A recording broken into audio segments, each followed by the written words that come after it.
Si estás esta mañana en este lugar, Dios tiene algo para decirte. Es porque Dios todavía está trabajando en tu vida y quiere hacer algo con vos, tiene un propósito con vos. ¿Lo crees así o no? ¿Sí? Es así. Porque si no, Dios ya te hubiera descartado. Gracias, Uri. Y seguramente seguiría el trabajo con otro. Pero si estás acá y si estás escuchando la palabra de Dios, es porque Dios todavía tiene un propósito con tu vida. Y me encantaría que hoy nos pudiéramos ir de este domingo con un poco más de seguridad de que Dios tiene algo para hacer con mi vida. A ver, decirlo, pero decirlo en primera persona. Dios tiene algo para hacer con mi vida.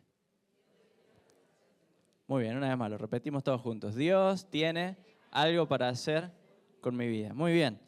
Y hoy vamos a ver a dos personas. Lamentablemente llegamos al final de esta serie. Se nos acabó esta serie abriendo caminos, donde pudimos ver la vida de Moisés en distintas etapas. La buena noticia es que el domingo que viene empieza otra serie, así que no te la pierdas, que también va a estar muy buena. Nos vamos a ir al final de la Biblia, ya lo vamos a presentar el tema. Pero hoy nos toca cerrar con la vida de Moisés y vamos a ver a dos personas. Vamos a ver a una persona en el rol de pasar la posta y vamos a ver a otra persona en el rol de tomar la posta. ¿Bien? Y yo quisiera que mires el siguiente aviso clasificado y decime si te ofrecerías para este puesto, para este trabajo. Dice, se busca líder para reemplazar a Moisés. Requisitos, a ver si alguien cumple. Experiencia comprobable liderando batallas. Creo que ya nos sacó a todos, ¿no?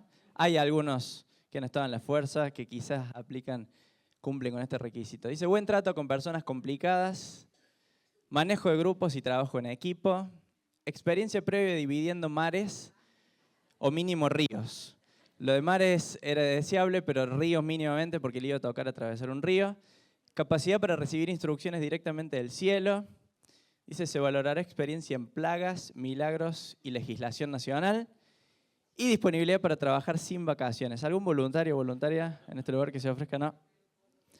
Responsabilidad del cargo, introducir a Israel en la tierra prometida, derrotar múltiples ejércitos enemigos, repartir toda la tierra entre las tribus y mantener unido un pueblo experto en rebelarse. Durísimo el cargo. Beneficios, uno solo chiquitito abajo, dice Dios promete estar contigo. Qué difícil, ¿no? Conseguir a alguien que quisiera ponerse en el puesto que había tenido Moisés, porque Moisés fue el líder más grande que tuvo esta nación, Israel. Antes de él no hubo alguien de ese tamaño y después de él, dice Deuteronomio, nunca volvió a haber otro profeta con quien Dios hable cara a cara. Así que la persona que se pusiera en el rol de Moisés iba a tener expectativas altísimas. Y sabes que lo bueno es que Dios no tenía otro Moisés para continuar la tarea. Dios tenía un Josué. No era el mismo, no tenía las mismas capacidades, pero era alguien a quien Dios había estado preparando y no hizo falta poner una búsqueda en el diario de Israel, en la voz de Israel de ese momento, sino que Dios ya había venido preparando por muchos años, 40 años, a una persona que iba a tomar la posta, iba a continuar el trabajo que Dios venía haciendo.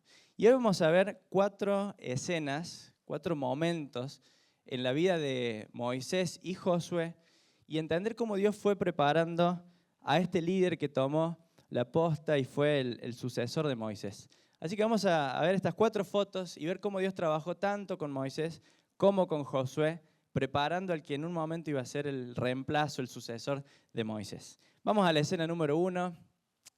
Es la batalla con Amalek. Te invito a abrir Éxodo, capítulo 17, versículo 8. Algunas de estas escenas nos van a hacer volver al principio, parte de la historia que ya pasamos. Y este momento fue clave en la vida del pueblo de Israel, pero también y específicamente en la vida de Josué. El pueblo de Israel acababa de salir de Egipto. Estaban fresquitos, recién salidos, un pueblo de esclavos que acababa de ser libre, cruzaron el Mar Rojo, Dios los libera, los empieza a alimentar en el desierto y, Éxodo 17, de golpe aparece en el versículo 8 un pueblo que se llaman los amalecitas. Dice, vinieron los amalecitas a Refidín y atacaron a los israelitas. Entonces Moisés le ordenó a Josué. Esta es la primera mención de Josué en la Biblia. Aparece Josué en la historia y le ordena Moisés a Josué y se escoge a alguno de nuestros hombres y sale a combatir a los amalecitas. Mañana yo estaré en la cima de la colina con la vara de Dios en la mano. No sé si alguna vez estabas en tu trabajo a las 4:30 de la tarde, esperando que sean las 5 para salir, y cae el jefe y te dice, vos sabés que necesito un reporte para mañana a primera hora. Necesito que me hagas esto, que me acomodes estas cajas que quedaron en el galpón, que tienen que quedar sí o sí acomodadas hoy. Y vos decís, justo a las 4:30 de la tarde te das cuenta que tenés que hacer esto. Bueno, a Josué le llegó un encargo de un día para el otro, pero no fue acomodar unas cajas o llenar unas planillas, fue el encargo de preparar un ejército para salir a pelear contra un pueblo, los amalecitas, que justamente se dedicaban a esto. Los amalecitas eran un pueblo nómada que vivían en esa región y se dedicaban a saquear a otros pueblos de la zona. O sea, se dedicaban a eso, estaban preparados, iban, atacaban, robaban y vivían con lo que robaban. Así que de un día para el otro Josué le llega este encargo de ir a preparar un ejército. ¿Qué hizo Josué? Versículo 10. Dice, Josué siguió las órdenes de Moisés y le presentó batalla a los amalecitas. Por su parte, Moisés, Aarón y Hur subieron a la cima de la colina. Mientras Moisés mantenía los brazos en alto, la batalla se inclinaba en favor de los israelitas. Pero cuando los bajaba, se inclinaba en favor de los amalecitas. Cuando a Moisés se le cansaron los brazos, tomaron una piedra y se la pusieron debajo para que se sentara en ella. Luego Aarón y Hur le sostuvieron los brazos, uno al izquierdo y otro al derecho, y así Moisés pudo mantenerlos firmes hasta la puesta del sol. Fue así como Josué derrotó al ejército amalecita a filo de espada. Los jóvenes dirían que fue la primera chamba de Josué. Josué, recién salido de Egipto, no sabemos qué experiencia tenía, pero seguramente ya era alguien cercano a Moisés. Quizás era el ayudante de Moisés, quizás había pasado por el ejército de Egipto. Alguna experiencia tenemos, no sabemos porque la Biblia no nos dice, pero por alguna razón Moisés le encarga a él buscar de entre ese pueblo que eran esclavos recién salidos de Egipto, que no es que venían con armas y con espadas, no se dedicaban a eso, hacían ladrillo, construían, le encarga armar un ejército para salir a pelear. No sé qué hubieras hecho vos, pero creo que yo mínimamente le hubiera dicho, pero Moisés, ¿estás seguro? O sea, yo no tengo experiencia, nunca lideré un ejército, tenemos esta gente que mira lo que son, fuimos esclavos hasta hace 2 semanas, ¿estás seguro? Ahora, lo vemos en el versículo 10, Josué fue e hizo, obedeció. Y este patrón lo vemos a lo largo de la vida de Josué. Josué es una persona que obedece, es una persona de fe que de alguna manera entiende que si Dios le pide que tiene que hacer algo, él va y lo hace y Dios va a estar con él. Y me gusta ver cómo hubo 2 roles en esta historia. Vemos a un Moisés que delega y confía en Josué, porque Moisés también podría haber dicho, no, yo soy el ungido de Dios, yo soy a quien Dios llamó, yo tengo la vara, yo me voy a meter en la guerra y Dios va a dar la victoria por medio mío. Pero ¿sabes que Moisés tenía 80 años en esta historia?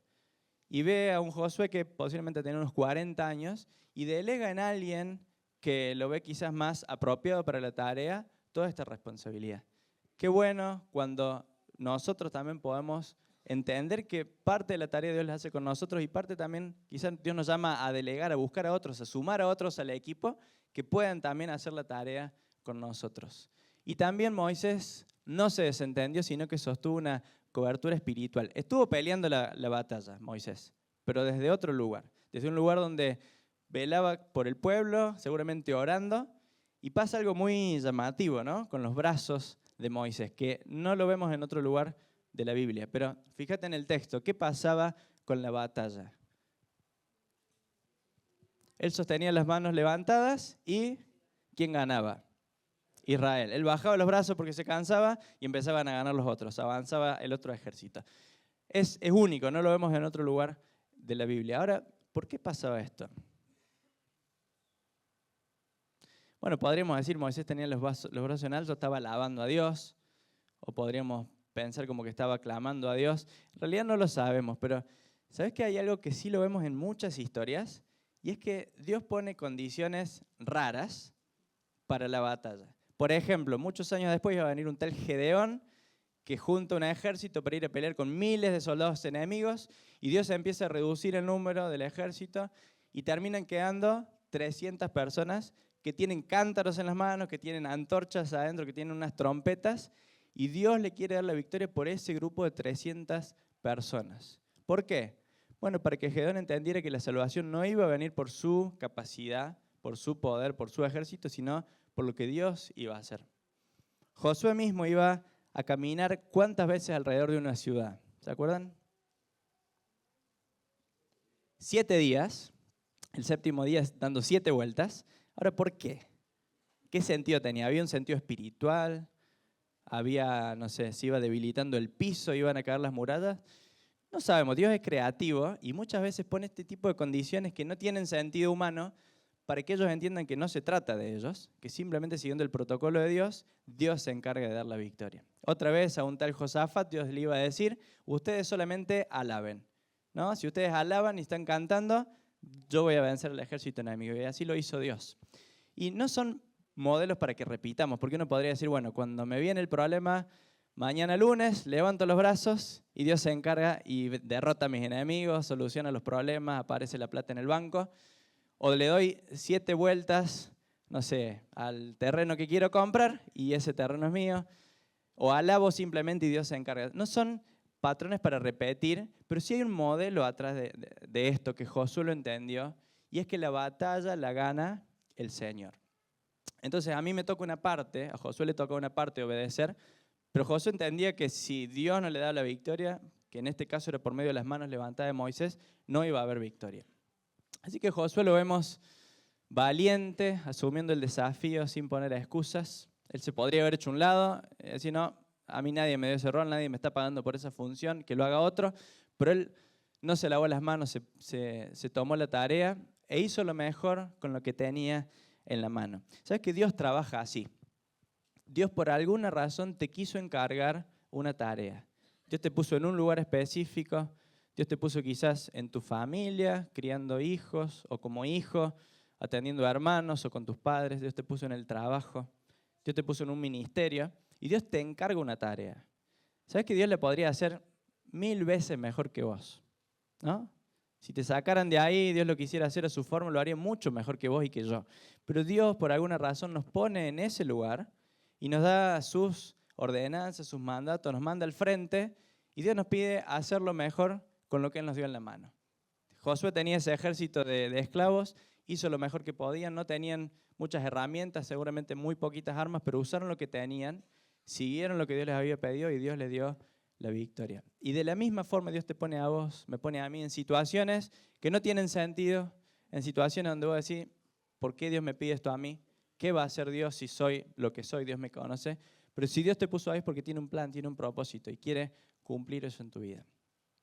Y Josué lo entendió así, Josué estuvo dispuesto a tomar el desafío y avanzar. Vamos a continuar.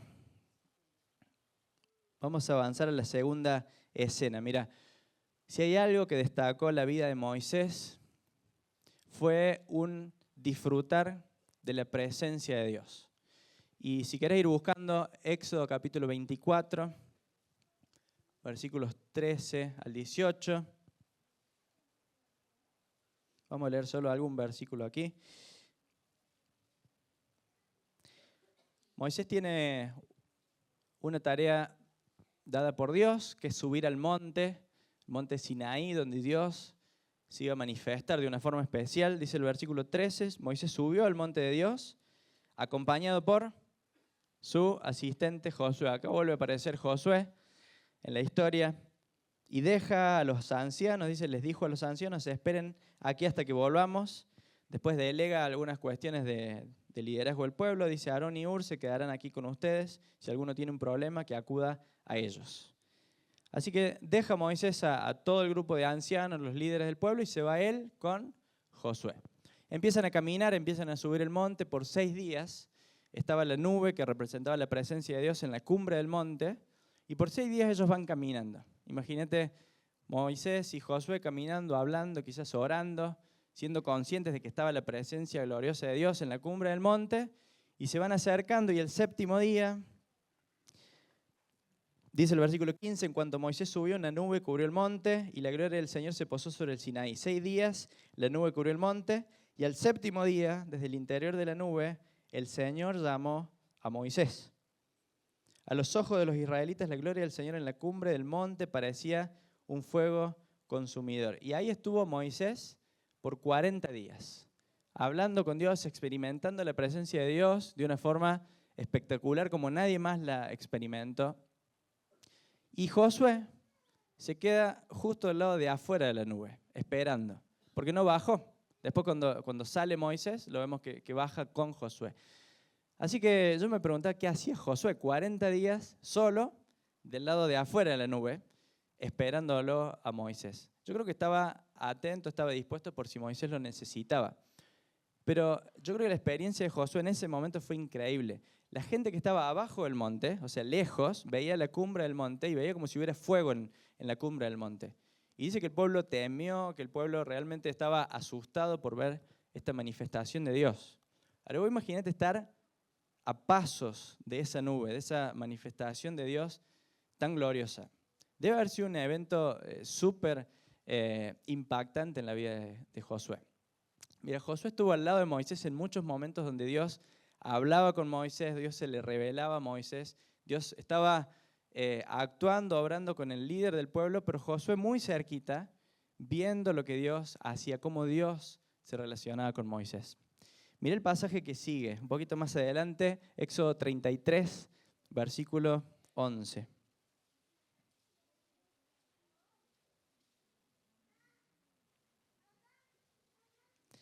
Dice Éxodo 33, 11, y hablaba el Señor con Moisés cara a cara, como quien habla con un amigo. Después de eso, Moisés regresaba al campamento, pero Josué, su joven asistente, nunca se apartaba de la tienda de reunión.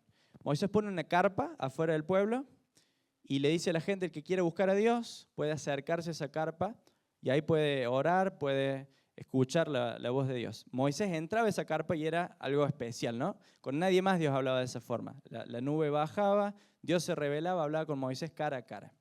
Ahora me llama la atención lo que pasaba con Josué. Dice, Moisés se iba, Moisés regresaba al campamento, pero Josué nunca se apartaba de la tienda de reunión. Y a mí siempre me llamó la atención eso. Me acuerdo una vez que tuve que dar un mensaje de ese pasaje también. ¿Qué hacía Josué? ¿Por qué se quedaba al lado de la tienda de reunión? Bueno, no lo sabemos porque la Biblia no lo dice. Uno puede pensar que estaba cuidando, que Moisés lo dejaba encargado.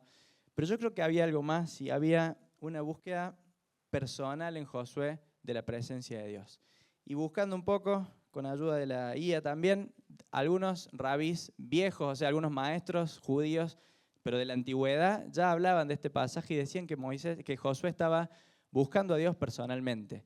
En Josué capítulo 1 Dios le dice, nunca se apartará de tu boca este libro de la ley, sino que de día y de noche meditarás en él. Y alguien que puede meditar en la palabra de Dios de día y de noche es alguien que tiene la palabra de Dios adentro, ¿no? En su mente, en su corazón. Así que Josué era alguien que había aprendido a buscar la presencia de Dios como algo personal, a hablar con Dios, a escuchar a Dios, a relacionarse con Dios como algo personal. Y si pudiéramos analizar esta escena de parte de los dos, vemos a un Moisés que dejó que Josué se acercara y viera su intimidad con Dios. Qué bendiciones las personas que pueden acompañar a otros en su caminar, en su fe, en su madurar en la vida y permitirles ver un poco de la intimidad. Todos lo necesitamos. Todos necesitamos ver a alguien, a un referente, a alguien que nos acompaña, quizás un amigo que ya caminó un poco más en la fe, o a un padre o a un abuelo, que te permite conocer de su vida espiritual. Y yo pensaba, ¿qué importancia tiene esto en la casa? Mira, si sos papá, sos mamá, o sos abuelo, abuela, tío, y te relacionas con tus hijos, o sobrinos, o nietos, qué importante es el ejemplo que ellos vean en tu casa. Porque vos podés enseñar sobre la Biblia, vos les podés enseñar lo que está bien y lo que está mal de acuerdo a lo que Dios dice. Vos les podés predicar el Evangelio, pero cuando ellos te ven a vos abrir la Biblia en tu casa, cuando te ven a vos orar, cuando ven que estás pasando por un problema y lo que haces es buscar a Dios, cuando ven que te equivocas y lo que haces después de eso es arrepentirte, pedir perdón y dejas que Dios te vaya cambiando y tu carácter va cambiando, ese impacto, ese ejemplo vale más que 1000 predicaciones de un evangelio teórico. Y qué importante es poder ser transparentes y sumar a otras personas, sean tus hijos o sean personas que Dios puso acá en la iglesia a tu lado. Quizás estás acompañando, discipulando a alguien, enseñando en tu clase en el CBN. Qué bueno que otras personas puedan también ver de cerca y experimentar tu relación con Dios. Y eso a la larga va a permitir que otros imiten, que otros copien, que otros deseen tener ese nivel de cercanía que vos tenés con Dios. Lo opuesto también es verdad. No te sorprendas si después de muchos años donde tu vida fue simplemente una religiosidad, o sea, un cumplir con reglas, un simplemente vamos a la iglesia los domingos, y vos esperás que tus hijos sigan ese ejemplo, no te sorprendas si eso no pasa, porque en realidad todos vemos la realidad de casa y todos sabemos lo que realmente pasa en el día a día, en la semana. Y si la Biblia no se abre en toda la semana, y si en realidad nunca se ora, nunca se busca a Dios realmente, si en realidad no hay algo que está pasando en la intimidad, es muy difícil que otro quiera copiar esa superficialidad. Así que si estás siendo un papá, una mamá, un tío, una abuela, qué bueno que reconozcas que tenés influencia. Sos líder, aunque nadie te haya llamado de esa forma, pero tenés influencia, estás guiando, estás liderando con el ejemplo. Y qué bueno dejarte usar como Moisés para que otros se acerquen y vean tu intimidad con Dios y puedan copiar y querer seguir ese ejemplo. Lo vemos a Josué desarrollando una fe propia. Si estás del otro lado, estás siguiendo el ejemplo de alguien, estás acompañando a tus padres, alguien te está discipulando, alguien te está enseñando, qué importante que tu fe sea propia como fue la de Josué. Porque no alcanza a estar al lado de alguien que habla cara a cara con Dios. Porque esa persona en algún momento no va a estar más, o porque vos vas a tener tus propias pruebas, tus propios problemas, pero sabes que la fe se desarrolla como algo propio. Y Dios quiere que vos puedas experimentar su presencia como algo personal, como algo individual. Así que Dios también te invita a quedarte ahí, aun cuando el maestro se va del tabernáculo, pero que vos puedas tener tu propio tiempo con Dios.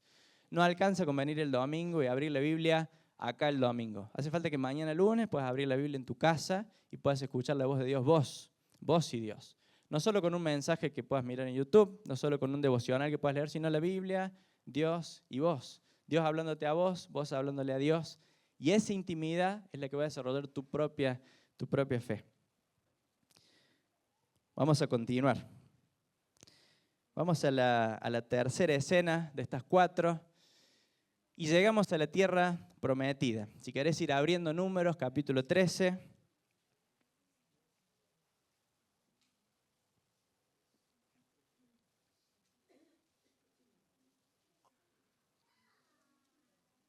Números, capítulo 13. No había pasado tanto tiempo desde que Israel salió de Egipto. Habían caminado un tiempo por el desierto, Dios los había alimentado, los había defendido de sus enemigos y se acercan a la tierra prometida. Dios los saca de Egipto para llevarlos a la tierra que Él les había prometido a sus antepasados. 400 años antes Dios les había dicho, yo tengo una tierra para darles a ustedes y se las voy a dar en su momento. Y este era el momento donde Dios les estaba por dar lo que ellos habían esperado toda su vida. Y están al borde de la tierra y Dios le dice a Moisés, prepara 12 hombres que vayan a reconocer la tierra. Separa una persona de cada tribu, un referente de cada tribu, mándalos a reconocer la tierra. Estas personas estuvieron 40 días caminando por esta tierra. Ahí vieron cómo eran los otros pueblos, si las ciudades tenían murallas o no tenían murallas, qué frutos producían. ¿Se acuerdan qué agarraron en la tierra? ¿Qué fruta agarraron? Uvas, un racimo de uva, no sé qué tamaño habrá tenido, pero lo traían entre 2. Debe haber estado caro el kilo de uvas de Canaán. Había una tierra que era muy productiva, así que esta gente vuelve con toda esa experiencia y le van a dar el reporte a Moisés y al resto del pueblo. Y dice así el versículo 27, este fue el informe. Así dicen los enviados. Fuimos al país que nos enviaste y por cierto que allí abundan la leche y la miel. Aquí puedes ver sus frutos, le mostraron el racimo de uvas. Dice, pero el pueblo, acá empieza lo negativo, El pueblo que habita allí es poderoso y sus ciudades son enormes y están fortificadas. Y hasta vimos anaquitas, o sea, gigantes allí. Los amalecitas habitan en el Negev, los hititas, jebuseos y amorreos viven en la montaña y los cananeos ocupan la zona costera y la ribera del río Jordán. Así que le dicen, bueno, como positivo sí, es una tierra muy productiva, hay muchos frutos, la tierra produce leche y miel, pero, dicen estas personas, en esa tierra hay gigantes, hay ciudades fortificadas, o sea, con murallas, están protegidas, están preparados para la guerra. Nosotros no tenemos capacidad para luchar contra ellos. Y en ese momento aparece una persona llamada Caleb, uno de los 12 enviados, que hace callar el pueblo ante Moisés y dijo: subamos a conquistar esta tierra, estoy seguro que podremos hacerlo. Y ahí empieza una discusión, un debate, y había 10 personas por un lado de estos 12 enviados que dan un informe negativo y empiezan a sembrar, dice ahí un poquito más adelante, falsos rumores. Esto de las fake news, de las noticias falsas, tiene ya como 5.000 años de historia. Empiezan a sembrar noticias falsas y dicen, no, esta tierra se traga a sus moradores, hay gigantes, nosotros éramos como langosta frente a ellos, imposible que conquistemos la tierra. Y tanta negatividad siembran que el pueblo empieza a pensar lo siguiente, dice, no, tenemos que volver a Egipto, pongamos un líder que nos lleve de vuelta a Egipto. Pensa por un momento, Dios mirando la historia desde arriba, y dice, esperé 400 años, los libero de Egipto, les mando las plagas, abro el mar rojo, les doy comida en el desierto, y llegan al borde de la tierra, y lo que dicen es, queremos volver a Egipto. Están locos. Ahora nosotros tenemos la Biblia completa y sabemos qué pasó después, pero qué increíble que este pueblo, habiendo visto tanta manifestación de Dios, llegan al borde de empezar a disfrutar la tierra prometida y se quieren volver atrás a ser esclavos. Y empiezan a decir que Moisés los va a llevar a que mueran ellos y que sus esposas y sus hijos sean botín de guerra. Y se arma una revuelta tan grande que los quieren apedrear. En el capítulo 14... se paran de nuevo Josué y Caleb y dicen en el versículo 7, la tierra que recorrimos y exploramos es increíblemente buena. Si el Señor se agrada de nosotros, nos hará entrar en ella, nos va a dar una tierra donde abundan la leche y la miel. Así que no se rebelen contra el Señor, ni tengan miedo a esta gente que habita esta tierra. Ya son pan comido, no tienen quien los proteja, porque el Señor está de parte nuestra. Así que no les tengan miedo. Pero como toda la comunidad hablaba de apedrearlos, la gloria del Señor se manifestó en la tienda frente a todos los israelitas. No sé si alguna vez te tocó encarar a una persona que estaba enojada, muy enojada. No sé, chocaste con el auto y la otra persona se reenojó, quizá te quiere pegar, o no sé, o te pasó de atender un cliente y estaba muy enojado por algo que había pasado.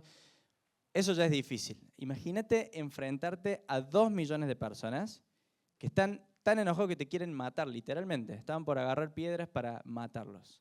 Y ahí vemos paradito a 4 personas. Vemos a Josué, a Caleb, a Moisés y a Aarón, rogándoles que no desobedezcan a Dios, que no se rebelen contra Dios y que pasen a conquistar la tierra que Dios les estaba dando. Y ellos dan la cara y Josué se para al frente del pueblo y habla frente al pueblo. Un pueblo totalmente rebelde, sin fe, incrédulo. Y yo pienso que solo la fe podía sostener a Josué en un momento así. Anoche fuimos con los jóvenes a una reunión unida, a una conferencia, y hubo una frase que compartió el que predicaba ahí, decía lo siguiente: una creencia es algo por lo que vas a argumentar. Una creencia es algo por lo que vas a argumentar, pero una convicción es algo por lo que morirás. Esa es la gran diferencia. Mira, yo puedo decir, yo soy creyente, yo creo en Dios, soy un creyente evangélico, yo creo en esto, en esto, en esto, es una declaración de fe.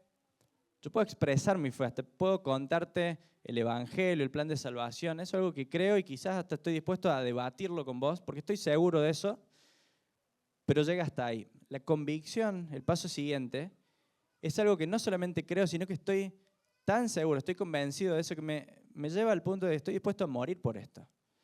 La fe que tenía Josué no era una lista de creencias, No era simplemente una lista de lo que Dios había hecho, que estaba en su mente y que podía debatir con el pueblo, decir, si Dios nos ayudó, seguramente lo va a hacer. Era una convicción, algo que estaba en su corazón tan firme que él estaba dispuesto a morir por eso. Y se planta frente al pueblo y les vuelve a decir, Dios nos va a dar la tierra, si Dios estuvo con nosotros, Él lo va a hacer.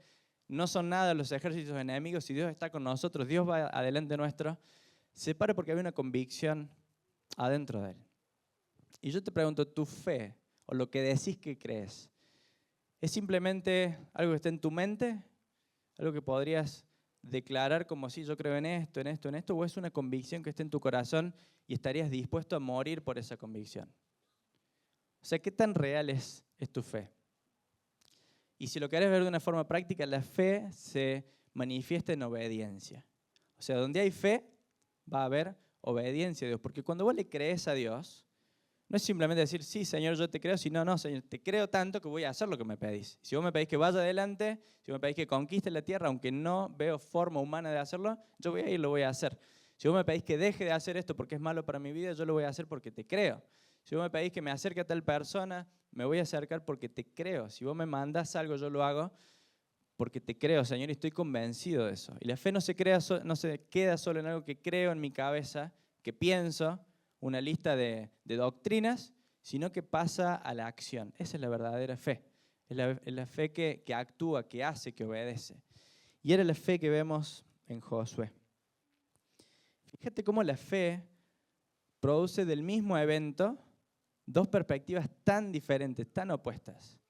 Porque estas 12 personas vieron lo mismo, recorrieron la misma tierra, vieron las mismas ciudades, los mismos enemigos, los mismos frutos, pero tuvieron perspectivas absolutamente opuestas. Lo que unos dijeron fue, no, claramente no podemos entrar ahí, nos van a sacar corriendo, nos van a matar a todos, se van a llevar a nuestras mujeres, a nuestros hijos. Esa fue la mirada de la incredulidad.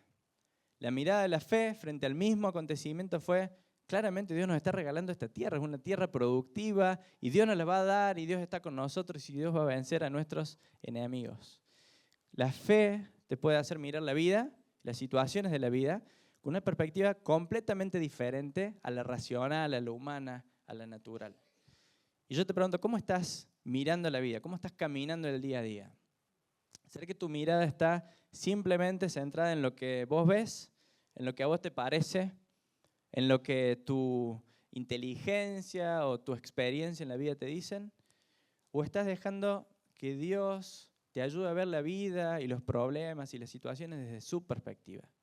Desde esa forma que, aunque no sé cómo Dios lo va a hacer, creo, tengo la seguridad, la convicción de que Dios está obrando y Él lo va a hacer. La fe nos lleva a mirar la misma situación con una perspectiva absolutamente diferente. Y si pudiéramos evaluar a estas dos personas, vemos en Moisés una fe firme ante un informe de miedo. ¿Sabes que Moisés no estaba esperando el reporte de las personas para saber si entrar a la tierra o no? Era simplemente algo que Dios le pidió que haga, pero Moisés ya sabía que iba a la tierra. O sea, si no iba a conquistar la tierra, ¿para qué cruzás el desierto caminando, no? Quédate en algún lugar, en algún manantial en el desierto, quédate en Egipto. No tenía ningún sentido cruzar el desierto si no vas a entrar a la tierra que Dios te prometió. Así que Moisés tenía su fe firme, él no estaba esperando que le dijeran a estas 12 personas si ir o si no ir. Tenía una fe firme, iba adelante, pero después lo vemos con humildad, como siempre, con mansedumbre, porque sigue el pasaje, no lo vamos a leer, pero Dios se enoja muchísimo, tiene ira con este pueblo que una vez tras otra se vuelve atrás. Y Dios le dice a Moisés, Moisés, yo quiero eliminar a todo este pueblo y voy a empezar de nuevo con vos. Voy a empezar otra nación por medio tuyo. Y Moisés intercede ante Dios por el pueblo, le clama a Dios y le pide a Dios que no destruya el pueblo. Y Dios, de alguna forma, cede ante este pedido de Moisés y le dice, bueno, yo voy a eliminar a toda esta generación, a todo el que sea mayor de 20 años, yo lo voy a eliminar, va a morir en el desierto y van a caminar 40 años en el desierto antes de poder volver a entrar en la tierra. Entre paréntesis, Josué, Caleb, Moisés y Aarón se comieron 40 años de vuelta en el desierto por culpa del resto de la gente, ¿no?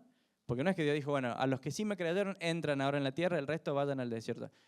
40 años dando vueltas. Yo pensaba esta semana, vos estás en un negocio, entraste a comprar algo, no te diste cuenta que había un numerito para sacar, o simplemente no te vieron que estabas vos antes que el otro, y lo atienden al otro que llegó después de vos, y te corre algo por adentro, ¿no? Si tenés carácter, decís, disculpa, estaba yo. Y si no te quedás callado, lo atienden al otro y después vas vos, y te robaron 2 minutos, 5 minutos, y se pusieron a cortarle fiambre adelante tuyo. Pero esos 5 minutos de demora por la culpa del otro te genera un cierto malestar, ¿no? Imagínate perder 40 años de tu vida en el desierto por culpa de estos incrédulos. Vos le dijiste, le rogaste, y los incrédulos hicieron que Dios moviera a todo el pueblo de vuelta al desierto a caminar 40 años. Tenés que tener mansedumbre, tenés que tener humildad, tenés que tener fe para seguir con ese pueblo 40 años para después sí empezar a conquistar la tierra. Cerramos el paréntesis. Qué paciencia. En Josué vemos una fe que confía en la promesa y vemos valentía y firmeza frente a la multitud. Acuérdate, convicción es lo que te va a llevar a vos a dar tu vida. O sea, si vos me decís hoy yo creo en Dios, pero no estás dispuesto a morir por eso, no estás dispuesto a pararte frente a otras personas que no creen lo mismo y no solo discutir, sino exponerte, sufrir quizás burla, sufrir el ser dejado al lado, sufrir que la familia quizás ya no se quiera juntar o no quiera hablar con vos. Bueno, quizás tu fe simplemente quedó en la teoría, pero si vos estás dispuesto a seguir a Dios, esa fe va a producir obediencia, una obediencia práctica, en cosas sencillas, como empezar a hacer algo, dejar de hacer algo, o quizás en decisiones más grandes que Dios te está pidiendo. La verdadera fe produce obediencia. Y lo último, para cerrar esta etapa, la incredulidad también tiene su resultado. Mira, vos podés estar al borde de la tierra prometida, podés estar al lado de lo que Dios preparó para que vos disfrutes si estás en Cristo. Y la incredulidad demora los procesos de Dios en nuestra vida. Esa es una regla no solo para Israel, sino también para nosotros. Cuando hay incredulidad en nuestro corazón, cuando hay incredulidad en nuestra vida, nosotros sí tenemos la posibilidad de demorar lo que Dios está trayendo a nuestra vida. Dios tiene planes para vos, tiene propósitos. Dios preparó, planeó cosas de antemano para que vos andes en ellos, pero cuando en tu corazón no hay fe para creerle a Dios, cuando hay incredulidad, vos frenas esos procesos de Dios en tu vida. Y Dios en muchos casos te tiene que volver al desierto, volver a pasar el frío y el calor del desierto, volver a dar vueltas, para que de alguna forma puedas crecer en fe y puedas sí pasar a disfrutar de lo que Él tiene para vos. Y mira un segundito para adentro y pregúntate, ¿hay incredulidad en mi vida? ¿Será que estoy frenando lo que Dios tiene para mí por falta de fe, porque no le creo a Dios? ¿Será que me estoy frenando de obedecer a Dios, de dar pasos en lo que Dios me está pidiendo porque no le creo? Qué feo si te estás perdiendo años de tu vida en disfrutar lo que Dios ya preparó. Sé que la tierra prometida no era una chance, no era algo como decir, bueno, si nos sale bien la vamos a conquistar, pero hay mucha chance de que no, de que perdamos y bueno, morimos. No, era una promesa de Dios. Desde hace 400 años Dios les había dicho, yo les voy a dar ese lugar. O sea, ya estaba definido, estaba la promesa. Así también hay promesas de Dios en tu vida, hay planes de Dios para tu vida, que ya están diseñados en el cielo desde la eternidad, desde hace miles de años, desde antes que existiera el mundo, ya están esos propósitos de Dios. O sea, Dios ya dijo, Dios lo quiere cumplir, lo puede cumplir. No depende de tu capacidad, de mi capacidad, Dios ya lo definió. Pero mi falta de fe puede demorar eso en mi vida. Me puede demorar de disfrutar lo que ya tengo en Cristo. Hay un montón de bendiciones que Dios ya te dio desde el momento en que creíste, ya las tenés asignadas, están en tu cuenta, pero quizás no las estás disfrutando, no las podés experimentar en tu vida por esa falta de fe. ¿Cuánto nos estaremos perdiendo por incredulidad? ¿Cuántas bendiciones, cuánto disfrute de Dios mismo, de su persona? Quizás no lo estás disfrutando, no lo estás experimentando porque en tu corazón, en vez de haber fe, hay incredulidad. Porque en vez de mirar las situaciones de la vida desde la perspectiva de Dios, de la fe, de lo que Dios puede hacer, te paraste del otro lado y lo empezaste a analizar desde la perspectiva humana. Quizás esa situación de tu vida, lo que viviste, lo que estás viviendo ahora, quizás el único análisis es el humano. ¿Por qué me toca a mí? ¿Por qué yo no voy a poder? El temor y la duda y el dolor. Y qué bueno si hoy Dios te llama a pararte del otro lado. Y decir, sí, todo lo que vi, todo lo que analizo en mi cabeza es cierto humanamente, pero yo no vivo mi vida por lo que veo, sino que vivo mi vida por lo que creo. Y si Dios dice que es así, yo creo en Dios y yo voy a caminar por fe. Yo voy a obedecer, voy a dar pasos en base a lo que Dios me dice. Quizás Dios hoy te está llamando a poder darte cuenta que estás dando vueltas en la vida, no simplemente porque Dios te quiera mantener en el desierto, porque es cierto que a veces Dios te llama a ese desierto, sino simplemente porque vos te estás demorando en obtener, en disfrutar de lo que Dios ya preparó para vos por tu falta de fe, por tu incredulidad. Vamos a la última escena número 4, tomando la posta. Llegamos al final de la vida de Moisés, si querés ir buscando Deuteronomio 31. Moisés tiene en este momento unos 120 años, vivió 40 años en Egipto, la mayor parte de esos 40 años en el palacio del rey, después vivió 40 años en el desierto, después que escapó, ¿se acuerdan de Egipto? Ahí conoce a su esposa, tiene hijos, después vuelve a liberar a Israel, salen de Egipto y pasa otros 40 años en el desierto, así que la mayor parte de su vida en el desierto, y ahora tiene 120 años. Y dice Deuteronomio capítulo 31, versículo 1, de nuevo habló Moisés a todo el pueblo de Israel y les dijo, ya tengo 120 años de edad y no puedo seguir siendo su líder. Además el Señor me ha dicho que no voy a cruzar el Jordán, pues ha ordenado que sea Josué quien lo cruce al frente de ustedes. El Señor su Dios marchará al frente de ustedes para destruir a todas las naciones que encuentren a su paso y ustedes se apoderarán de su territorio. Vamos al versículo 7. Llamó entonces Moisés a Josué y en presencia de todo Israel le dijo, sé fuerte y valiente porque tú entrarás con este pueblo al territorio que el Señor juró darles a sus antepasados. Tú harás que ellos tomen posesión de su herencia. El Señor mismo marchará al frente de ti y estará contigo. Nunca te dejará ni te abandonará. No temas ni te desanimes. Hermosas palabras de ánimo. Y sabes que no las vemos solo en este versículo. Mira, yo te hago un repaso rápido. En Deuteronomio capítulo 3, Dios le dice, no les tengas miedo, que el Señor tu Dios pelea por ti. En el mismo capítulo, Dios le dice a Moisés que anime y fortalezca a Moisés.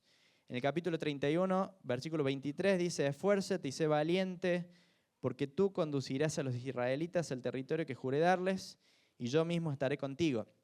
Y Josué capítulo 1, quizás te lo sabes de memoria, dice, mira que te mando, que te esfuerces y seas valiente. Y le habla de no olvidarse del libro de la ley, le habla de no temer, porque Dios va a estar con él, Dios va a ir adelante y Dios le va a dar la victoria. Qué lindo sería que Dios te diga personalmente a vos, Nico, no temas, no te desanimes, anda adelante, anda a conquistar lo que ya preparé para vos, que Dios me lo diga a mí una mañana, saldríamos con todo el impulso, con todo el empuje a conquistar. Y sabes que estas palabras de alguna forma también son ciertas para vos y para mí. Porque Dios llamó a Josué para una tarea muy específica, muy particular. Pero Dios sigue buscando y llamando personas hoy. ¿Sabes que desde la antigüedad Dios hace esta pregunta en varias ocasiones? Dios dice, ¿a quién enviaré y quién irá por nosotros? Y llama así un profeta. Dios busca en el pueblo a alguien que se ponga en la brecha en otro momento entre él y su pueblo.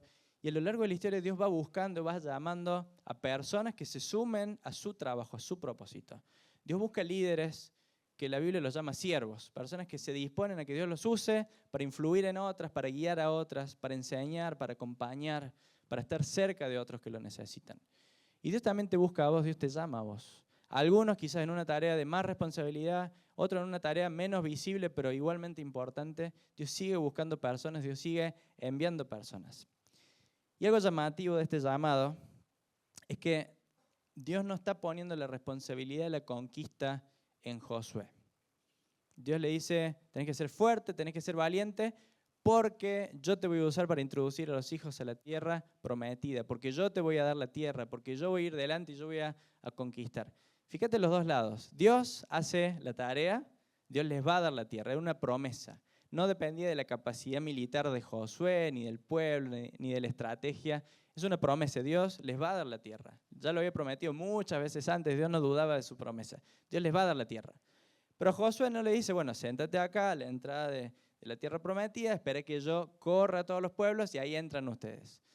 Que también lo podría haber hecho, pero Dios le dice a Josué, no, vos tenés que ir al frente, tenés que tomar tu responsabilidad, tu lugar, tenés que ser valiente y encárgate de obedecer. Y la característica clave que Dios pide de este líder es obediencia, obediencia, obediencia, obediencia. ¿Por qué? Porque la tarea la iba a hacer Dios, pero del lado de Josué, él tenía que obedecer la forma que Dios había establecido. Y Dios de alguna forma en una batalla obró de una manera, con unas instrucciones, después lo hizo de otra manera. Así que a Dios no le hacía falta un líder que fuera un capo, un genio militar. No le hacía falta alguien quizá con las cualidades naturales del líder que nosotros buscaríamos en una persona. Dios quería un líder espiritual. ¿Sabes cuál es la diferencia entre un líder natural y un líder espiritual?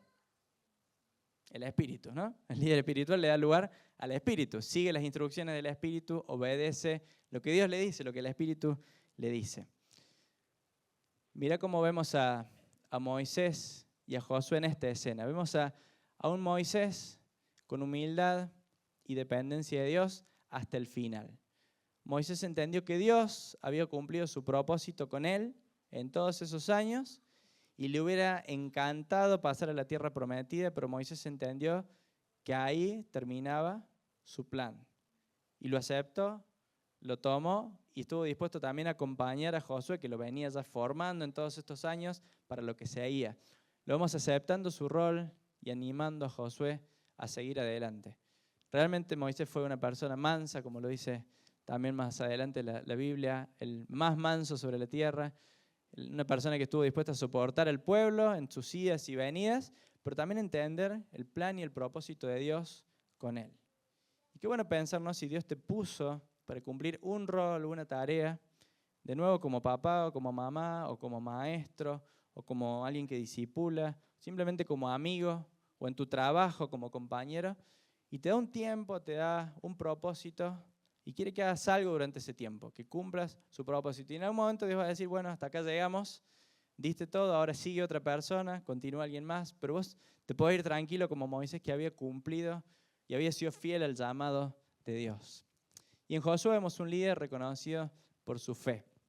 Quizás si pudieras resaltar una palabra y llevártela en esta mañana es fe. Que no es solamente lo que está en mi cabeza, sino que es algo que baja y me lleva a la obediencia. Había aprendido a depender de Dios y a seguir órdenes. Si volviéramos a la búsqueda de trabajo inicial, seguramente podríamos borrar la mayoría de los requisitos esos y poner una persona de fe que esté dispuesta a obedecer a Dios, a seguir órdenes. Eso es lo que Dios busca. El resto, Dios te dio capacidades, Dios te dio dones, Dios te preparó, quizás te dio una carrera, un título, pero sabes que lo que importa es si en tu corazón hay fe y si estás dispuesto a seguir órdenes, si estás dispuesto a ir a donde Dios te diga. Jesús decía, cuando vuelva el Hijo del Hombre, ¿será que va a hallar fe en la tierra? Esa es la pregunta de Dios. Si Dios mira este lugar, Dios nos mira y mira tu corazón y dice, Dios, ¿hay fe en tu corazón? O sea, ¿estás dispuesto a creerme? ¿Estás dispuesto a seguirme? Cueste lo que cueste, pase lo que pase. ¿Estás dispuesto a dar el paso que hace falta, arriesgándote, porque no sabes qué es lo que sigue, pero creyendo que yo te mando, que yo voy adelante? Te invito a cerrar los ojos si querés ponerte de pie para poder pensar un poquito en estas verdades y entender que Dios sigue hoy llamando a personas con errores, con debilidades, como también lo tuvieron Moisés, como también lo tuvo Josué. Pero Dios llama, no porque no pueda hacer su tarea sin nosotros, Él lo haría tanto mejor sin nosotros, pero sino porque Él te da el privilegio, me da el privilegio a mí de ser parte de la historia que Él está escribiendo. No sé si Josué se imaginaba al inicio de la historia, cuando peleó esa primera batalla contra Amalek, que eso era parte de un plan mucho más grande. Quizás se dio cuenta al final de la vida de Moisés, que ahora le tocaba enfrentar muchos más ejércitos y habrá rebobinado y habrá dicho, wow, qué bueno haber pasado por esa experiencia, porque yo experimenté que Dios fue fiel, estuvo conmigo y me dio la victoria. Si rebobinas en tu vida, quizás ves situaciones, cosas que pasaste, problemas o que estás viviendo ahora y vos decís, ¿para qué sirve esto? ¿Cómo se conecta esto al plan de Dios en mi vida? Qué bueno saber que Dios, desde su perspectiva, desde la perspectiva de la fe, aún esto que estás viviendo o eso que pasaste, que viviste, que no tiene ningún sentido, Dios lo conecta y lo une a su historia. Y te llevo un poco más adelante porque Josué no solo fue parte de conquistar la tierra, sino que fue parte del plan de Dios, porque en esa tierra prometida, muchos años después iba a nacer Jesús, el nuevo Josué, Jesús y Josué significan lo mismo, es el mismo nombre. Y Jesús vino para liberarnos y para sacarnos del pecado y liberarnos aún de la ley y hacernos entrar en la tierra prometida, ¿no? En la vida abundante que Él preparó para nosotros.